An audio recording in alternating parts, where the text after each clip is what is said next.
Communication. Communication with the classroom is important in order for students to learn effectively. It plays an important role in any formal and informal teaching learning process. All good teachers are good communicators. That means to be a good teacher, he or she must be a good communicator. Communication is defined as a process by which information is exchanged between individuals through a common system of symbols, signs, or behaviors.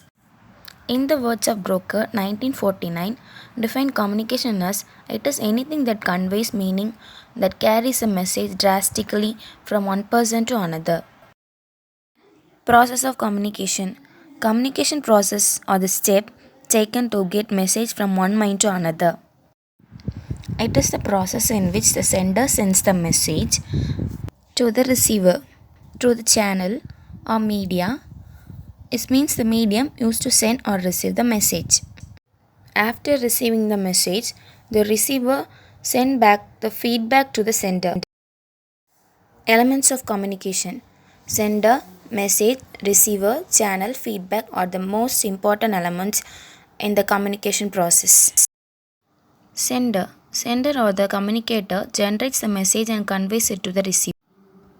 He is the source and the one who starts the communication. Example, in a classroom, teacher is the sender.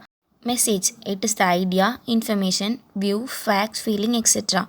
that is generated by the sender and is then intended to be communicated further. The message generated by the sender is encoded symbolically such as in the form of words, pictures, gestures, etc. before it being conveyed. Channel. It is the manner in which the encoded message is transmitted. The message may be transmitted orally or in writing. The medium of communication includes telephone, internet, post, fax, email, etc. The choice of medium is decided by the sender. Receiver. He is the person who is the last in the chain and for whom the message was sent by the sender. Once the receiver receives the message and understood it in proper perspective and acts according to the message, only then the purpose of communication is successful. Feedback. Once the receiver confirms to the sender that he has received the message and understood it, the process of communication is complete. Types of communication.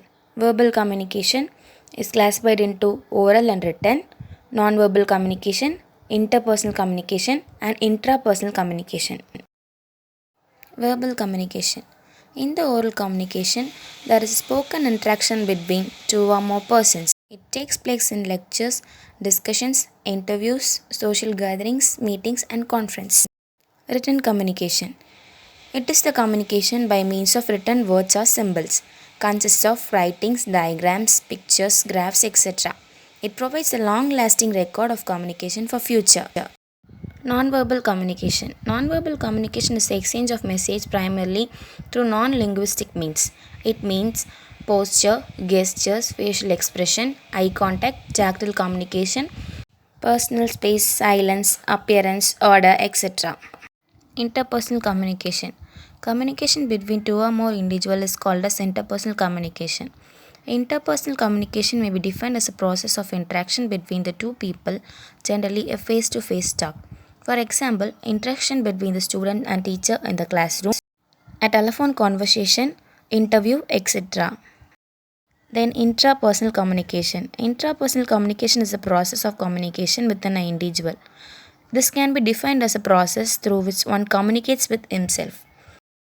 This means the communication is within the self and to the self. For example, thinking, working out a problem, writing diaries, etc.